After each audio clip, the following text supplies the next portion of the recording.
Halo teman-teman semuanya, perkenalkan nama saya Wayan Gita Widiana dari Program Studi Sistem Informasi. Pada kesempatan kali ini saya akan menyampaikan materi tentang konsep bisnis dan manajemen bisnis. Yang pertama, pengertian dari konsep bisnis.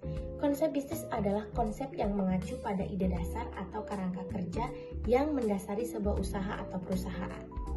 Konsep bisnis mencakup berbagai elemen termasuk ide bisnis. Ide bisnis adalah gagasan dasar atau konsep yang mendasari usaha. Ide bisnis biasanya berawal dari identifikasi peluang atau kebutuhan pasar. Yang kedua, tujuan bisnis. Menetapkan tujuan dan yang jelas dan spesifik adalah bagian penting dari konsep bisnis. Tujuan ini dapat mencakup pencapaian pendapatan, pertumbuhan, dan dampak sosial.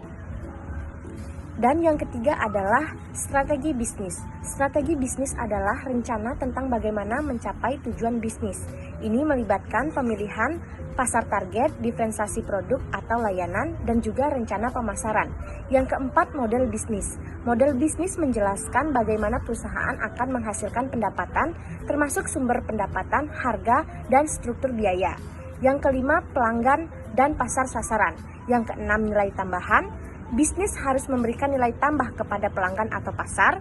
Ini bisa berupa solusi atau masalah mereka atau produk dan layanan yang memenuhi kebutuhan mereka.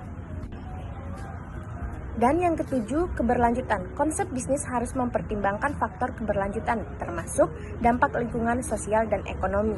Yang kedelapan, pemasaran. Rencana pemasaran untuk mempromosikan produk atau layanan dan mencapai pelanggan juga merupakan elemen penting. Yang kesembilan, manajemen dan organisasi. Struktur organisasi, manajemen sumber daya manusia, dan proses operasional adalah komponen lain dari konsep bisnis. Yang kesepuluh, keuangan. Pengelolaan keuangan termasuk perencanaan anggaran, perolehan modal, dan manajemen risiko adalah bagian integrasi dan konsep bisnis. 2. Manajemen bisnis. Manajemen bisnis merupakan serangkaian proses dalam kegiatan usaha yang meliputi perencanaan, pengerjaan, hingga pengawasan yang bertujuan untuk memaksimalkan hasil atau target yang ingin dicapai. Adapun fungsi dari manajemen bisnis, pertama, perencanaan atau planning. Perencanaan merupakan langkah awal dalam kegiatan bisnis.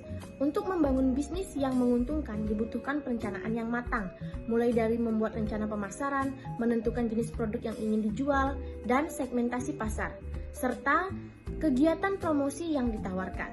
Selain perencanaan keuangan yang baik sangat diperlukan sebelum memulai sebuah bisnis. Pastikan untuk melakukan kalkulasi yang tepat untuk kegiatan bisnis yang lebih baik. 2. Pengelompokan atau organizing. Jika perencanaan yang matang sudah dibuat, selanjutnya pengelompokan kerja harus ditentukan. Pengelompokan dibuat agar menciptakan sinergi dalam pekerjaan. Biasanya pembagian pekerjaan dilakukan berdasarkan fungsinya masing-masing. Seperti bagian tim pemasaran, administrasi, logistik, dan lain sebagainya.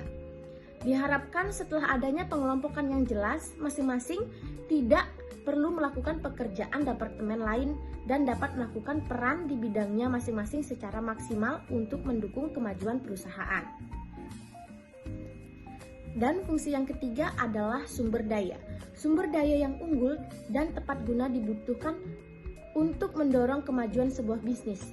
Pengaturan sumber daya yang tepat, baik itu bahan baku produk, mesin produksi yang digunakan untuk menjadi kunci kesuksesan bisnis. Kesalahan dalam penentuan sumber daya tentu dapat menimbulkan kekecewaan pada pihak pelanggan atau pembuat kerugian karena perusahaan Anda harus mengganti beberapa sumber daya yang digunakan karena mengalami kerusakan atau sebab lainnya.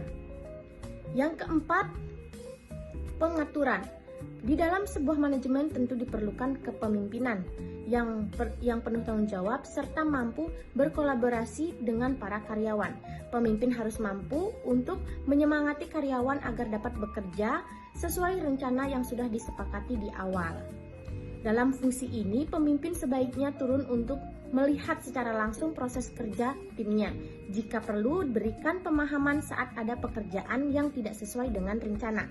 Dan selanjutnya, yang terakhir adalah pengawasan.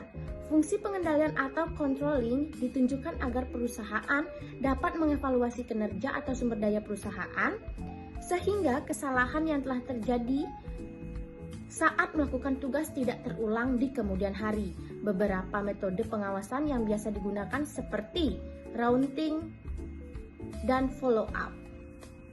Selanjutnya, komponen manajemen bisnis. Yang pertama, manajemen pemasaran, manajemen produksi, manajemen distribusi, manajemen sumber daya manusia, dan manajemen keuangan. Untuk melakukan perencanaan pada manajemen bisnis, langkah yang pertama adalah menentukan target atau tujuan bisnis. Yang kedua, membuat strategi untuk meraih target atau tujuan bisnis. Yang ketiga, menentukan kebutuhan sumber daya. Dan yang terakhir, menetapkan standar kinerja untuk meraih target atau tujuan bisnis. Baik teman-teman, sekian saja penjelasan saya mengenai materi konsep bisnis dan manajemen bisnis. Terima kasih.